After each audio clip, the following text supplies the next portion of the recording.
नमस्कार दोस्तों, स्वागत है आपका हमारे YouTube चैनल पे। तो दोस्तों, जो अपनी MHN के इम्पोर्टेंट क्वेश्चंस की नोट सेट 11 के जो टेस्ट सीरीज चल रही है, उसके अंदर अगला टॉपिक है वो एंजाइटी डिसऑर्डर है। तो अपन क्वेश्चन करते हैं। क्वेश्चन नंबर 1 है वो प्रायोरिटी का क्वेश्चन है। क्वेश्चन है, a patient with panic disorder suddenly develop severe chest tightness, trembling, sweating, hyperventilation and say I am going to die. The patient is pacing and unable to follow instruction. जो एक panic disorder का patient है, उसमें suddenly क्या है कि chest tightness वगैरह होने लग जाती है, और इसके अलावा उसके अंदर है जो हाइपरवेंटिलेशन, स्वेटिंग हो गया, ट्रेम्बलिंग वगैरह होने लगता है, और वो कहता है कि मैं मरने जा रहा हूँ। और पेशेंट है वो इधर उधर तेज़ी से दौड़ रहा है, भाग रहा है, ऐसा कर रहा है। तो अपन को what should the nurse do first, सबसे पहले नर्स क्या करेगी? तो ऑप्शन ए है, ask the patient to describe the cause of anxiety. तो सबसे पहले अपन पेशेंट को बोलेंगे कि आप कोज ऑफ एंजाइटी बताओ। तो ये तो नहीं है, क्योंकि पेशेंट खुद ही पैनिक अटैक है, उसको भी अभी पेशेंट है जो बहुत ज़्यादा पैनिक अटैक में है, तो वो स्टेबल नहीं है। दूसरा, stay with the patient and move them to a quiet environment. पहले अपन को पेशेंट के साथ में रहना, उसके बाद में एक क्वाइट एनवायरनमेंट में उनको ले जाना है, ऐसा। ये सेकंड ऑप्शन है। तो अभी ये बेटर ऑप्शन है, क्योंकि उसकी वजह से स्टिमुलाई वगैरह कम होंगे, उसका पैनिक, जो भी पैनिक हो रहा है, जो भी एंजाइटी वगैरह है, वो थोड़ी डिक्रीज होगी। Teach the detail diaphragmatic breathing techniques, उसको डिटेल में सारी डायफ्राग्मेटिक टेक्निक्स वगैरह बतानी है। ये थर्ड ऑप्शन है। तो जो भी एंजाइटी वगैरह का पेशेंट होता है, सबसे पहले उसके साथ में रहना, उसको जो भी सेफ्टी वगैरह वो अपना ज़रूरी है। उसके बाद में उस पेशेंट को एक काम एनवायरनमेंट में ले जाना होता है। इसके बाद में उसको अपन है जो डीप ब्रीदिंग, जो भी डायफ्राग्मेटिक एक्सरसाइजेज वगैरह होती है, उनके बारे में बता सकते हैं। तो फर्स्ट प्रायोरिटी पे एक्शन अपना ही रहेगा। तो ये भी ऑप्शन कट है। फिर है कि leave the patient alone to decrease stimulation को कम करने के लिए अलोन नहीं छोड़ना, उसकी सेफ्टी जरूरी है। कि पैनिक अटैक का पेशेंट है, हो सकता है कुछ सुसाइड अटेम्प्ट वगैरह भी कर ले या कुछ भी कर ले, उसके माइंड में थॉट ऐसे आ रहा है कि मैं मरने वाला हूँ। तो अपन को सबसे पहले पेशेंट के साथ में रहना, उसको उसके बाद में कान एनवायरनमेंट में लेके जाना है। आंसर बी है, ड्यूरिंग सीवियर पैनिक अटैक वगैरह होता है, तो उसमें अपन को जो भी होता है, उसके अंदर अपन को पेशेंट की सेफ्टी फर्स्ट होती है। इमीडिएट प्रायोरिटी टू सेफ्टी होगा। इसके बाद में पेशेंट को अपन को एनवायरनमेंट स्टिमुलेशन को कम करने, उसको क्वाइट एनवायरनमेंट में ले जाना। इसके बाद में अपन उसको जो भी ब्रीदिंग और कोपिंग स्ट्रेटेजीज वगैरह है, उनके बारे में बताते हैं। डायरेक्ट पहले वो चीज़ नहीं बतानी। फर्स्ट प्रायोरिटी अपना सेफ्टी और उसको एक काम एनवायरनमेंट में लेके जाना। फिर आगे क्वेश्चन नंबर 2 है, साटा का क्वेश्चन है, a patient is experiencing severe anxiety, which finding should the nurse expect.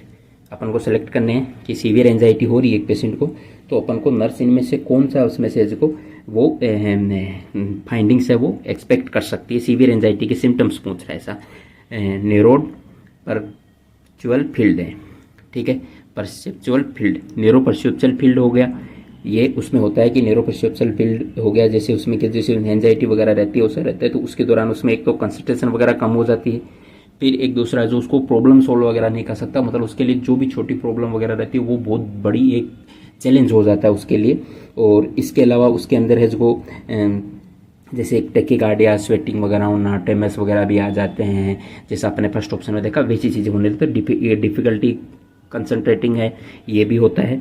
Increase attention to minor details वगैरह के लिए वो जो भी छोटी बातें होती हैं, उन पे बहुत ज़्यादा ध्यान देने लग जाता है, ऐसा।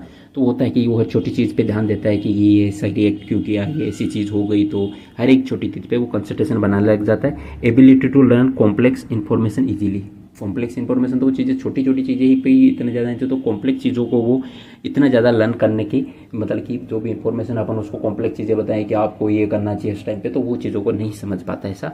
इंक्रीज ऑटोनोमिक एक्टिविटी जैसे ट्रेमर्स वगैरह आना, टैकीकार्डिया वगैरह होना, ये सब चीज़ें ऑटोनोमिक एक्टिविटी जब उसकी बढ़ जाएगी। तो अपने पास जो ऑप्शन सेलेक्ट होते हैं A, B, C और E है। डी इसमें नहीं होता कि एनेबिलिटी हो जाती है, उसमें इतनी चीज़ें वो नहीं समझ पाता है।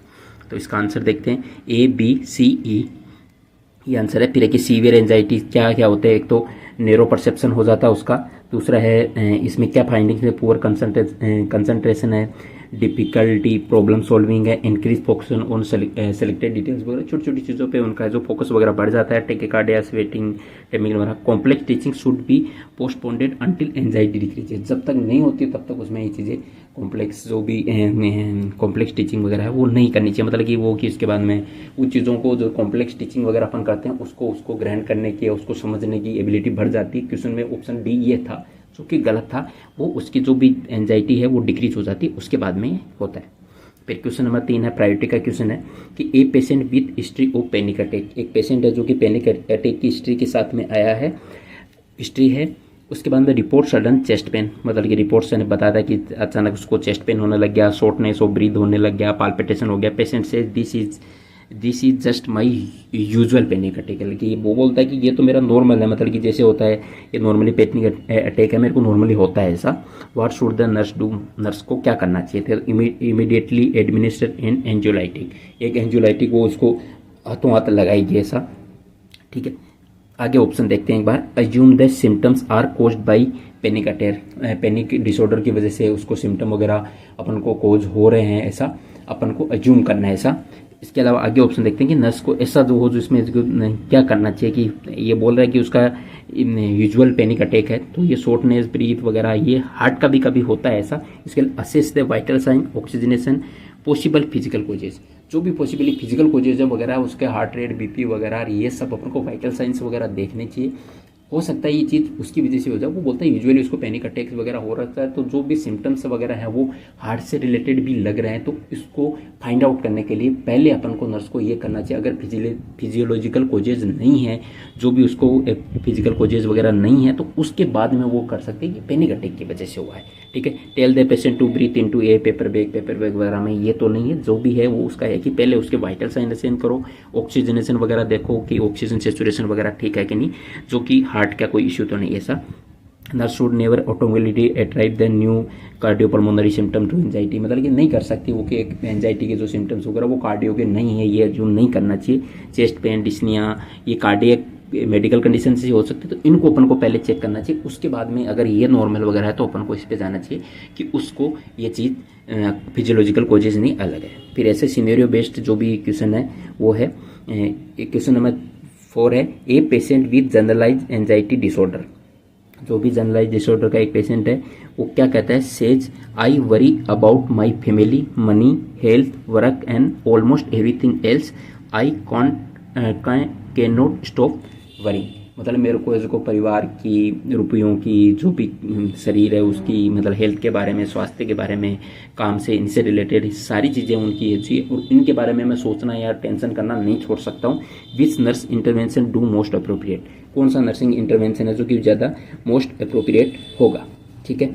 अब इसमें अपन देखते हैं option A, encourage the patient to avoid discussing worries, discussing worries वगैरह उनको अवॉइड करो, जो भी आपको उनको लगता है इनको आप अवॉइड करो ऐसा। तो इससे अपन को अप्रोप्रिएट देखना है कि जो इससे उसको थोड़ा ऐसे बेटर लगे कि अपन को कौन सा एक अप्रोप्रिएट इंटरवेंशन करना चाहिए, तो ये तो नहीं, उसको डायरेक्ट नहीं बोलना। Help the patient identify specific worries and develop a realistic coping strategy, उसको अपन को पेशेंट है उस पेशेंट को बोलना है कि जो भी आपके जिन वजह से टेंशन वगैरह होती है उनको कोपिंग स्ट्रेटेजीज वगैरह है उनको करना, तो अपन को इसको इसके बारे में बताना है। एक बार आगे ऑप्शन देखते हैं, ये बेटर ऑप्शन है, ठीक है। इसके अलावा ऑप्शन क्या है, encourage complete isolation until anxiety resolve, अकेले तो पेशेंट को नहीं छोड़ना है। Tell the patient that the worries are irrational, ऐसे भी अपन को नहीं बोलना उसको, तो ये ऑप्शन कट के, तो अपने पास में जो बेसिकली ऑप्शन बढ़ता हुआ था कि हेल्प द पेशेंट आइडेंटिफाई, जो भी है उनको आइडेंटिफाई करेगी जो भी वरीज वगैरह स्पेशलाइज किसकी वजह से हो रही है, और उनके लिए कोपिंग वगैरह इसलिए करेगी कि वो यही बताता है कि वो जनरलाइज एंजाइटी का पेशेंट है। पैनिक अटैक वाला, पैनिक एंजाइटी अटैक वाला पेशेंट होता है उसमें सीवियरली रहता है, तो उसमें हार्ट के वगैरह के सिम्टम वगैरह भी देखने को मिलते हैं अपना, वो जनरलाइज्ड होता है, उसको हमेशा ऐसा रहता है। पैनिक अटैक वाला बहुत ज़्यादा सीवियर रहता है, वो चीज़ें रहती है, तो उसके लिए इंटरवेंशन अपन को प्रायोरिटीज़ वगैरह अलग होती है, और जनरलाइज्ड के लिए प्रायोरिटीज़ वगैरह अलग रहती है। तो इसका आंसर देखते हैं B, generalize involve excessive difficult to control worries वगैरह उसमें रहता है, तो मतलब अपन को डायरेक्ट इरेशनल वाला तो वो बोलना नहीं है, वही है इसमें एक्सप्लेनेशन में अपना। तो जो भी जनरलाइज्ड होगा उसको अपन को उसको ये बोलना है कि जो वरीज किसकी वजह से हो रही है, और उसके लिए जो कोपिंग स्ट्रेटेजी वगैरह है उनके बारे में बताना। आगे बात करते हैं अपन क्वेश्चन नंबर 5 की, जो 60 का क्वेश्चन है कि a patient expressing severe anxiety से I can't think something terrible is going to happen which response are therapeutic, मतलब कि कौन सा रेस्पॉन्स है जो एक थेराप्यूटिक कम्युनिकेशन होगा नर्स का, उसमें अपन को साटा का क्वेश्चन है तो उसमें से अपन को सिलेक्ट करना है। तो पहला है कि I will stay with you, सही बात है, उसके साथ में अपन को स्टे करना है, मतलब कि पास में रुकना है, सेफ्टी उसकी फर्स्ट है। दूसरा you need to calm down, अपन को उसको बोलना है कि आपको उसको जो काम डाउन होना है, तो इसके लिए अपन को है जो एक ये थेराप्यूटिक नहीं है, अपन को बोलना है कि आप शांत रहो, ऐसा मत करो, ऐसे नहीं करना, ऐसे नहीं करना, वो थेराप्यूटिक नहीं है। अपन को थेराप्यूटिक कम्युनिकेशन करना उसको, ताकि वो जो सीवियर एंजाइटी हो रही है उससे वो थोड़ा बाहर निकले, एंजाइटी वगैरह उसकी कम हो। Take slow breath with me, हाँ अपन इसको बोलते कि एक टेक्निक है जिसकी वजह से वो थोड़ा स्लो ब्रीथ वगैरह करेगा तो वो एंजाइटी से बाहर आएगा।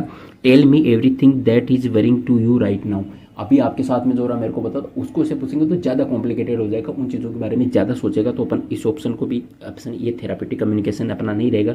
You are safe here, we can work through this together, मतलब अपन दोनों साथ में मिलके, अपन साथ में मिलके चीज़ को कर सकते हैं, आप यहाँ पे सेफ हो, तो ये चीज़ भी सही है, उसको बोलना चाहिए। तो अपना ऑप्शन सेलेक्ट होता है ए, सी और ई, तीन ऑप्शन सेलेक्ट होते हैं। तो अपन आंसर देखते हैं ए, सी, ई। ड्यूरिंग एंजाइटी अपन को छोटी छोटी चीज़ें वो बोलनी है, उसको डायरेक्ट है उसको उस टाइम पे अपन को उसको कॉम्प्लिकेट करके और उसके जो भी वरीज वगैरह उनको पूछ के वो नहीं करना है। फिर क्वेश्चन नंबर 6 है, प्रायोरिटी का क्वेश्चन है। Question A, patient with panic disorder is hyperventilating and report tingling around the mouth and fingers, जो भी अपने मतलब कि माउथ एंड फिंगर्स वगैरह की टिंगलिंग वगैरह करा, तो जो भी पैनिक डिसऑर्डर का पेशेंट है, हाइपर वेटिंग कर रहा है, मतलब कि लंबी लंबी गहरी गहरी सांसें ले रहा है, ठीक है। और इसके अलावा वो बोलता है कि उसको है जो मुंह के और अंगुलियों में वहाँ पे है जो टिंगली, मतलब कि एक तरह से झंझनाहट जैसा हो रहा है उसको, विच इंटरवेंशन इज मोस्ट अप्रोप्रिएट, कौन सा इंटरवेंशन है वो मोस्ट अप्रोप्रिएट होगा। इनक्रेज स्लो, ऑप्शन है इनक्रेज स्लो कंट्रोल ब्रीथिंग, उसको इनक्रेज करना है कि आपको स्लो और कंट्रोल ब्रीथिंग वगैरह करो, ठीक है, अपन इसको बोल सकते हैं, ये अच्छा ऑप्शन है। आगे देखते हैं, have the patient breathe into paper bag, उसमें डायरेक्ट उसको पेपर वगैरह में बैग में भी ब्रीथ वगैरह करने के लिए नहीं बोलना है। Ask the patient to discuss childhood experience वगैरह, अगर वो पैनिक डिसऑर्डर वाला पेशेंट है, उसको ऐसा हो रहा तो उस टाइम पे उसको एक्सपीरियंसेस वगैरह के बारे में नहीं पूछना है। Leave the patient alone, patient को अलोन तो नहीं छोड़ना है सेफ्टी के लिए। तो अपन उसको इंकरेज करेंगे स्लो और कंट्रोल ब्रीथिंग, धीरे धीरे सांस लो, थोड़ा स्लो लो, ऐसे नॉर्मल वाक्य जिससे उसको समझ में आए, उसको उस टाइम के एक्सपीरियंस वगैरह नहीं पूछने। तो इसका आंसर अपना जाता है A, hyperventilation can decrease carbon dioxide cause respiratory alcohol producing paresthesias dizziness, ठीक है। तो इंक्रीज स्लो एंड ब्रीथिंग वगैरह के लिए उसको बोलना है, जिसकी वजह से उसको क्या हाइपर वेंटिलेशन की वजह से उसको ये कार्बन डाइऑक्साइड वगैरह रेस्पिरेटरी एल्कोलिसिस वगैरह हो सकता है, इसलिए स्लो ब्रीथिंग वगैरह के लिए हो सकते हैं, वो भी एक रीजन मान सकते हो। और दूसरा उसको थेरेपेटिक कम्युनिकेशन करने के लिए अपन उसको ऐसा बोल सकते हैं, ठीक है। फिर आ गया क्वेश्चन नंबर 7 है। फिर 7 में आ गया कि मेडिकेशन का मतलब कि जो भी मेडिसिन वगैरह है इससे रिलेटेड है, कि जो भी इसके अंदर जो मेडिसिन वगैरह देते हैं उसे। A patient receive lorazepam for acute severe anxiety, एक पेशेंट है उसको लोराजेपाम दी, किसके लिए, अक्यूट एंजाइटी के लिए उसको अपन ने जो लोराजेपाम दी। अब दूसरा था कि which finding required to nurse immediate action, कौन सी फाइंडिंग्स मतलब कौन सा सिम्टम वगैरह या कोई लोराजेपाम का कोई साइड इफेक्ट आएगा जिस पे नर्स को इमीडिएट अटेंशन की जरूरत पड़ेगी। तो अपन ऑप्शन ए देखते हैं, माइल्ड रोजीनेस उसको हो गई, अगर उसको माइल्ड रोजीनेस वगैरह हो रही है उसके लिए देखेंगे। दूसरा आ गया था कि respiratory rate of 8 breath per minute, अगर रेस्पिरेटरी 8 ब्रीथ पर, तो देखना चाहिए कि जो भी एंजियोलाइटिक वगैरह होती है उनकी वजह से जो रेस्पिरेटरी डिप्रेशन वगैरह होने के चांसेस रहते हैं, तो अपन को इसके लिए करना चाहिए। फिर माइल्ड डिजीनेस वगैरह रही है, फीलिंग रिलैक्स्ड वगैरह ये नहीं देखना अपन को, अगर उसकी respiratory rate 8 breath per minute हो गई है तो ये सबसे पहले अपन को इमीडिएट अटेंशन की जरूरत पड़ती है। बाकी माइल्ड रोजीनेस वगैरह है उसके लिए अपन इतना ज़्यादा नहीं जाएंगे, ठीक है।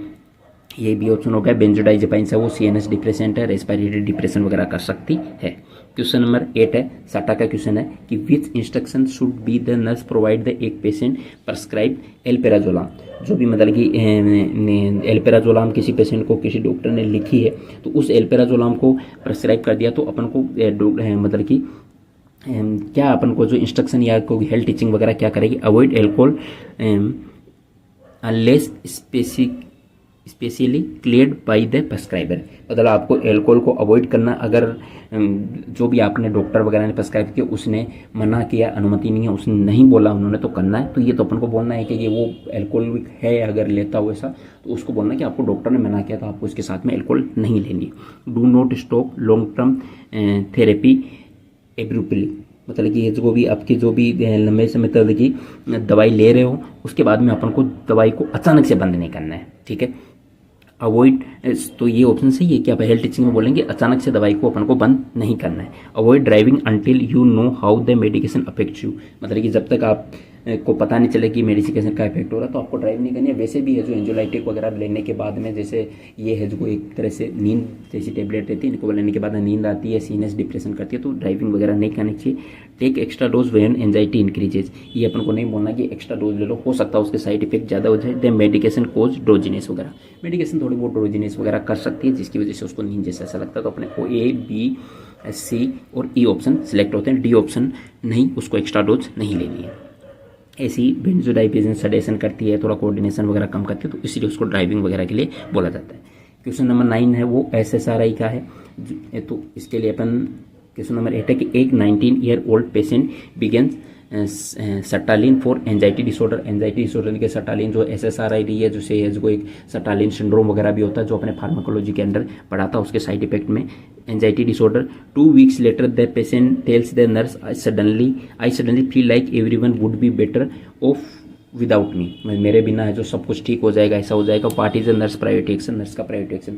अब बेसिकली अपन देखें तो इसकी वजह से जो SSRI है, इनकी वजह से जो भी सुसाइडल आइडिएशन होते हैं, सुसाइडल थॉट्स वगैरह होते हैं, वो उसको आने लग गए, क्योंकि मेरे बिना सब कुछ ठीक हो जाएगा, ऐसी बातें करने लग गए। तो अपन को सुसाइडल थॉट्स वगैरह उसके लिए प्रायोरिटी वाला वो रखना है, reassurance the patient that is expected, नहीं एक्सपेक्टेड नहीं है, रीअश्योरेंस में नहीं डालना है पेशेंट को। इसके बाद assess suicide risk immediately and initiate appropriate safety precautions, जो भी सेफ्टी प्रिकॉशंस वगैरह उनको करना चाहिए। ये मेरे हिसाब से ऑप्शन राइट है, लेकिन आगे ऑप्शन एक बार पढ़ते हैं। Tell the patient to stop sertraline immediately, direct stop करने के लिए नहीं बोलना, जबकि उसको सुसाइडल थॉट्स वगैरह आने लग गए तो पहले उस पर अपन को वर्क करना चाहिए। Schedule a routine follow up next month के लिए डायरेक्ट नहीं करना, ऐसे उसको अवॉइड नहीं करना। तो ऑप्शन अपना बी राइट हो जाएगा, क्योंकि उसको सुसाइडल थॉट्स आए तो उसके लिए प्रिकॉशंस वगैरह रखना है। फिर ये बी ऑप्शन हो गया इसका राइट, उसके लिए सुसाइडल थॉट्स वगैरह आ रहे हैं उसके लिए। फिर आता है क्वेश्चन नंबर 10 है, प्रायोरिटी का क्वेश्चन है। क्वेश्चन नंबर 10 क्या है कि 4 patient are waiting for assessment, which patient should the nurse see first, मतलब 4 पेशेंट है उसका वेट कर रहे हैं, तो नर्स है जो कौन से पेशेंट को सबसे पहले देखेगी, ठीक है। तो ऑप्शन ए है GAD patient reporting difficulty sleeping for 3 night, सोने की बात नहीं हो रही, तो इतना प्रायोरिटी वाला क्वेश्चन है। जनरलाइज एंजाइटी डिसऑर्डर का पेशेंट है, ठीक है। Patient with social anxiety who refuse group therapy के लिए कोई पेशेंट है उसने रिफ्यूज कर दिया, तो वो भी इतना ज़्यादा अपने लिए इंपॉर्टेंट नहीं है अभी ग्रुप थेरेपी के लिए, उसकी काउंसलिंग बाद में की जा सकती है। Panic disorder patient with new severe chest pain and डाइफोरेसिस वगैरह, मतलब उसको थोड़ा स्वेटिंग वगैरह ऐसी चीज़ें हो रही है और इसके अलावा उसको चेस्ट पेन वगैरह हो रहा है, तो उस पेशेंट को पहले देखना है। तो अपने हिसाब से अब ये ऑप्शन राइट है, लेकिन आगे ऑप्शन देखते हैं। Patient with a specific phobia who refuses exposure therapy, ये भी ज़्यादा इंपॉर्टेंट है। तो जो फर्स्ट प्रायोरिटी पे रखने वाला पेशेंट है वो पैनिक डिसऑर्डर वाला, उसको चेस्ट पेन वगैरह हो रहा है, सीवियर अटैक वगैरह हो रहा है, उसको सीवियर चेस्ट पेन वगैरह है, तो इसलिए। फिर क्वेश्चन नंबर 11 है, a patient repeatedly washing their hand for 2 hours because of an overwhelming fear of contamination. OCD वाला पेशेंट है, उसको मतलब कि ये हो रहा है कि मैं कंटामिनेटेड हो रहा है हाथ से, मतलब कि विच नर्सिंग रेस्पॉन्स इज बेस्ट, कौन सा नर्सिंग रेस्पॉन्स है वो बेस्ट रहेगा, ठीक है। तो इसमें देखते हैं कि you must stop washing your hand, direct अपन को करना कि नहीं करना, कि उसको OCD ऑलरेडी तो उसको डायरेक्ट नहीं बोलना। योर फ्यूर इज इरेशनल, ये भी डायरेक्ट नहीं करना उसको, कि उसको। फिर आगे कि I understand that the anxiety feels intense, let's identify strategy to manage it, manage करने के लिए अपन को ये जो भी आपके साथ में ऐसा हो रहा है कि आपको बहुत ज़्यादा सीवियर एंजाइटी होती है इस चीज़ के लिए, लेकिन इसको अपन को कंट्रोल करने के लिए अपन कुछ स्ट्रेटजीज के बारे में बात करेंगे, कुछ स्ट्रेटजीज करेंगे जो इसको मैनेज करेगी, कम कर देगी। तो ये ऑप्शन राइट लग रहा है। आगे ऑप्शन देखते हैं, I will assure you that there are absolutely no chance, मैं करता हूँ ऐसा कुछ नहीं, उसको OCD है तो उसके लिए सबसे पहले अपन को उसको ये बताना कि ये हो सकता है आपके साथ हो रहा हो, एंजाइटी वगैरह हो सकती है, इसके लिए आपको कुछ स्किल्स वगैरह वो बताएंगे, स्ट्रेटेजी वगैरह बताएंगे जो आपको इसको मैनेज करेगी। तो क्वेश्चन नंबर 12 SATA का क्वेश्चन है। क्वेश्चन है कि which intervention are appropriate for a patient with severe OCD का पेशेंट है, उसके लिए कौन सा इंटरवेंशन है वो अप्रोप्रिएट रहेगा, ठीक है। इस्टेब्लिश ए स्ट्रक्चर रूटीन, इस्टेब्लिश अपन को एक स्ट्रक्चर रूटीन है जो उसके लिए इस्टेब्लिश करना है, हाँ वो करना है, जिसकी वजह से एंजाइटी कम हो जाएगी, आपको सुबह उठ के ये करना है, इस हिसाब से चलना है, इसे स्ट्रक्चर बना सकते हैं। Set realistic limit on compulsive behaviour पे अपन को रियलिस्टिक जो भी क्या रहते हैं, एक लिमिट्स बना देनी है जिसकी वजह से भी कम होता है, तो ये भी सही है। Allow unlimited time for rituals, ठीक है, मतलब कि उसको जो भी रिचुअल्स वगैरह जो भी करता है उसके लिए अनलिमिटेड टाइम नहीं देना, उसके लिए देंगे तो वो ज़्यादा हो जाएगा। ऐसा कि ये ओसीडी का पेशेंट है, सिवियर ओसीडी वाला पेशेंट है, उसको जैसे सपोज करो जो भी रिचुअल्स वगैरह करने के लिए या कोई पूजा वगैरह करने के तो पहले हाथ धोएगा, फिर बोलेगा मैं भूल गया शायद नहीं धोए, फिर वापस हाथ धोएगा, तो उससे उसकी ओसीडी वगैरह बढ़ सकती है। Encourage alternative anxiety management strategy, वो उसको बतानी है कि अल्टरनेटिव एंजाइटी स्ट्रेटेजी वगैरह के लिए तो बताना है। और प्रोवाइड कंसिस्टेंट एक्सपेक्टेशंस, मतलब उसको जो भी उसको बोलना कि आपको कंसिस्टेंट एक्सपेक्टेशंस वगैरह रखनी है कि मैं ये चीज़ों को कम कर रहा हूँ, नहीं कर रहा हूँ, मैं कर सकता हूँ ऐसा ऐसा। तो अपने पास ऑप्शन ए, बी और रिचुअल्स वाला नहीं सेलेक्ट करना, डी और ई। तो ये साटा में ए, बी, डी सेलेक्ट होता है, ए, बी सेलेक्ट होता है। कंसिस्टेंसी होगी वो इंपॉर्टेंट रहेगी उसके लिए, और उसका ग्रेजुअली धीरे धीरे उसका जो भी ओसीडी वगैरह कंपल्सन वगैरह वो कम ही हो जाएगा। उसके जो भी चीज़ें वो करेगा, क्या रेस्ट्रिक्शंस के हिसाब से चलेगा या फिर ऐसे एक्सपेक्टेशन वगैरह रखेगा। तो इसे क्वेश्चन नंबर 13 है, a patient with social anxiety से I avoid presentation because I am terrified everyone will laugh at me. मतलब कि एक सोशल एंजाइटी वाला पेशेंट है, वो कहता है कि मैं प्रेजेंटेशन वगैरह नहीं कर पाता हूँ क्योंकि मेरे को लगता है कि सब मेरे पे हंसेंगे। विच इंटरवेंशन इज मोस्ट अप्रोप्रिएट, कौन सा इंटरवेंशन है जो कि मोस्ट अप्रोप्रिएट रहेगा। तो अपन देखते हैं option A, force the patient to give presentation immediately, force नहीं करना अगर उसको सोशल एंजाइटी है तो। Increase the gradual exposure with appropriate coping technique, मतलब कि कोपिंग जो भी टेक्निक्स वगैरह होती है उसके लिए उसको एक्सपोज करना है धीरे धीरे उन चीज़ों के साथ में, जिससे उसको क्या है कि वो एंजाइटी से उसको थोड़ा सा इसको बाहर निकले। इसके बाद में tell the patient to avoid social in situation वगैरह होगी, लोग तो कहेंगे उनका रहना है, ऐसा नहीं बोलना उसको डायरेक्ट।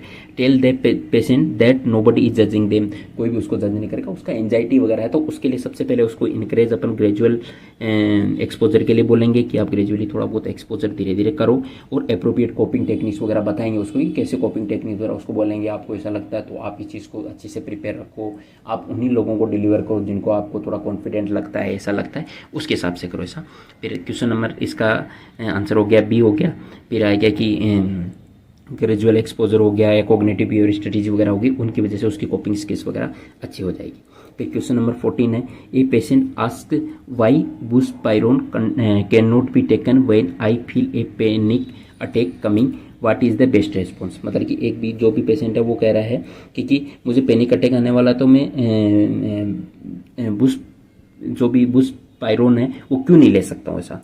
तो अपन को बुस्पाइरोन के लिए उसको क्या रेस्पॉन्स देना कि buspirone provide immediate relief within minutes, मतलब कि जो भी विद इन मिनट्स में अपन को बुस्पाइरोन रिलीफ दे देती है। कि गलत बात है कि बुस्पाइरोन एक तरह से इमीडिएट रिलीफ नहीं देती है, वो मतलब 4 to 6 वीक उसको लग जाते हैं लगभग। तो इसलिए अपन को उसको बोलना है कि वो इमीडिएट रेस्पॉन्स नहीं देती है, ठीक है। फिर इसके बाद में अपने बी ऑप्शन है, buspirone is generalize use regularly and does not provide immediate relief to acute panic. Acute panic है तो आपको इमीडिएट रेस्पॉन्स नहीं देगी, वो रेगुलरली लेने वाली टेबलेट है जिसकी वजह से उसमें वो मेंटेन रहता है ऐसा। तो ये ऑप्शन राइट है। अभी आगे ऑप्शन एक बार देख लेते हैं अपने हिसाब से राइट है। Buspirone is only used for साइकोसिस, गलत बात है। Buspirone should be taken only during severe panic वगैरह उसमें नहीं लेनी चाहिए, तो इसको टाइम लगता है करने में, और इसको रेगुलरली चालू रखते तो ये वर्क करती है, उसको स्टार्ट वर्क करने में टाइम लग जाता है, ठीक है। थेराप्यूटिक इफेक्ट वगैरह के बारे में उसको बताना है। फिर क्वेश्चन नंबर 15 है, प्रायोरिटी का क्वेश्चन है कि a patient with severe anxiety is pacing rapidly trembling and repeatedly से आई कांट थिंक, मैं सोच नहीं सकता, ऐसा ऐसा हो रहा है। सीवियर एंजाइटी का पेशेंट है तो विच नर्सिंग इंटरवेंशन शुड ओकर फर्स्ट, मतलब कि अपन को कौन सा नर्सिंग इंटरवेंशन है जो पहले अप्लाई करना चाहिए, ठीक है। Teach the detailed relaxation program, उसको रिलैक्सेशन प्रोग्राम के बारे में डिटेल में बताना चाहिए। जबकि जो पेशेंट पैनिक अटैक का है तो अपन को उसको डायरेक्ट तो ये प्रोग्राम वगैरह नहीं बताना चाहिए, एक बार उसको अपन को काम करना है और उसको एक कान में रखना है ताकि वो थोड़ा ask the patient to identify the 5 cause of anxiety, मतलब कि ये भी नहीं बोलना है कि अभी उस टाइम पे अपन उसको नहीं बोल सकते। Reduce environmental stimuli and remain with the patient, patient के साथ में रहना और स्टिमुलाई को कम करना है। Give extensive education about disorder के बाद में उस टाइम पे नहीं देना, उसको काम होने के बाद में अपन कोपिंग टेक्निक्स वगैरह ब्रीथिंग एक्सरसाइज वगैरह बता सकते हैं। तो इसका ऑप्शन सी राइट हो जाता है। फर्स्ट है इसकी सेफ्टी, रेड्यूस स्टिमुलाई को कम करना है। फिर दूसरा अपन को पेशेंट के साथ में रहना है, सिंपल कम्युनिकेशन रखना है, उसके बाद में अपन एजुकेशन वगैरह उसको दे सकते हैं। क्वेश्चन नंबर 16 साटा का क्वेश्चन है, विच फाइंडिंग्स में ओकर during panic attack. Panic attack के दौरान क्या क्या चीज़ें, पाल्पिटेशन होता है, अपन ने पढ़ा है, ट्रेम्बलिंग वगैरह भी होता है, शॉर्टनेस ऑफ ब्रीथ भी हो जाता है ऐसा, ठीक है। ये चीज़ें तो अपन अभी तक अपन जो भी क्वेश्चंस वगैरह करें इसमें अपन ने पढ़ी है। सेंस ऑफ इम्पेंडिंग डूम, मतलब कि जो भी मतलब कि क्या बोलते हैं उसको, बहुत ज़्यादा डर वगैरह लगता है उसका लिए, और थोड़ा बहुत मरने वाली ऐसी चीज़ें वगैरह कर ऐसा हो जाता है। तो ऐसा तो उसके साथ में हाँ, ऐसा मतलब कि उसके साथ में होता है कि अपन ने भी ऑप्शन पढ़ा कि आई गोइंग टू डाई, में मरने वाला हूँ ऐसा बताओ, ऐसा भी उसको फील होता है। कंप्लीट एबिलिटी टू कंसंट्रेट करने की कंप्लीट एबिलिटी नहीं होती है उसमें, तो वो बहुत ज़्यादा एंजाइटी में रहता है। तो अपने पास ऑप्शन सेलेक्ट होता है ABCD, अपने पास में सिलेक्ट होता है, ठीक है। तो अपन जो आंसर देते ABCD। पैनिक अटैक्स के दौरान जो भी चीज़ें होती है वो palpitation, sweating, trembling, dyspnea, discomfort, concentration usually impair during very severe panic attack है, तो उसके दौरान कंसंट्रेशन उसकी कम हो जाती है। फिर अपन बात करते हैं question number 16, a patient taking propranolol for performance anxiety report dizziness and pulse of 18 beat per minute, उसकी पल्स रेट कम हो गई। What should the nurse do, nurse क्या करेगी। Give the medication and reassess next week, ये तो अपन को नहीं करना है कि उसको मेडिकेशन वगैरह दे दी और अगले वीक के लिए असेस करने के लिए बोल दिया। Assess the patient and notify the prescriber regarding symptomatic bradycardia वगैरह, और उसके लिए रिगार्डिंग उसको इन्फॉर्म करना कि प्रोपेनोलोल बीटा ब्लॉकर है, बीटा ब्लॉकर होगा तो उसको ब्रेडिकार्डिया वगैरह होगा। Increase the patient to exercise, मतलब कि नहीं करनी है, अगर करेगा तो उसकी वजह से और भी हो सकता है बहुत ज़्यादा प्रॉब्लम बढ़ जाए। और tell the patient to double the next dose उसको डबल करेगी तो वैसे ब्रेडिकार्डिया ज़्यादा हो जाएगा, तो पेशेंट को अपन को असेस करना है, वाइटल्स वगैरह चेक करना है, जो भी अपन का duty doctor health care provider उसको बोलना है कि ब्रेडिकार्डिया वगैरह के लिए सिम्टोमेटिकली चेक कर ले, बीटा ब्लॉकर है, ब्रेडिकार्डिया, हाइपोटेंशन वगैरह कर सकता है। फिर साटा का क्वेश्चन है, क्वेश्चन नंबर 18। अपन अभी ये बार क्वेश्चन देख लेते हैं कि which strategies may help a patient with generalize anxiety disorder, मतलब कि जनरलाइज एंजाइटी डिसऑर्डर का पेशेंट है, उसको निम्न में से कौन सी स्ट्रेटेजी है वो हेल्प करेगी, ठीक है। अब इसमें आता अपन सेलेक्ट करते हैं कि regular physical activity as tolerated, मतलब कि रेगुलर उसको फिजिकल एक्टिविटीज़ करनी चाहिए। नॉर्मली एक जनरलाइज एक्टिविटी तो फिजिकल एक्टिविटी वगैरह करेगा तो उससे उसको एंजाइटी वगैरह में कम रहेगा। फिर उसको ये चीज़ की भी एंजाइटी वगैरह होना है कि मैं घूम फिर नहीं रहा हूँ, मेरे को हेल्थ का इश्यू हो जाएगा, ये हो जाएगा। एडुकेट स्लीप रूटीन एडुकेट रहेगा तो ज़्यादा बेटर रहेगा। रिलैक्सेशन और ब्रीदिंग एक्सरसाइज वगैरह करेगा तो एंजाइटी वगैरह कम होगी। एक्सेसिव कैफीन कंजप्शन वगैरह करेगा तो उससे भी एंजाइटी वगैरह बढ़ सकती है, तो ये नहीं करना। कोग्निटिव बिहेवियर थेरेपी वगैरह लेगा, अगर कोग्निटिव बिहेवियर थेरेपी वगैरह लेगा उससे भी एंजाइटी कम होती है। तो इसके लिए अपने पास जो ऑप्शन सेलेक्ट होते हैं A, B, C और E होता है। ABC ही helpful strategy, exercise, sleep hygiene, relaxation, CBT वगैरह जो भी करेगा उससे ठीक होगा। फिर ठीक है, फिर क्वेश्चन नंबर 19 है, ठीक है, प्रायोरिटी बेस्ड क्वेश्चन है कि a nurse receive 4 patient, which patient require immediate असिस्टमेंट, कौन से पेशेंट को चाहिए। तो अपन पेशेंट नंबर 1 है, patient with GAD who reports increasing worrying about एक अपकमिंग एग्जाम वगैरह के लिए, जनरलाइज पेशेंट है, उसको एग्जाम्स वगैरह के लिए उसके लिए थोड़ा डर लग रहा है, वो वाला पेशेंट है। फिर अपन देखते हैं कि आगे बी पेशेंट है कि patient with a specific phobia who refuse to enter a elevator पे, जो भी मतलब कि एलिवेटर वगैरह होता है मॉल्स वगैरह में, उसमें चढ़ने के लिए मना कर रहा है, वो पेशेंट है।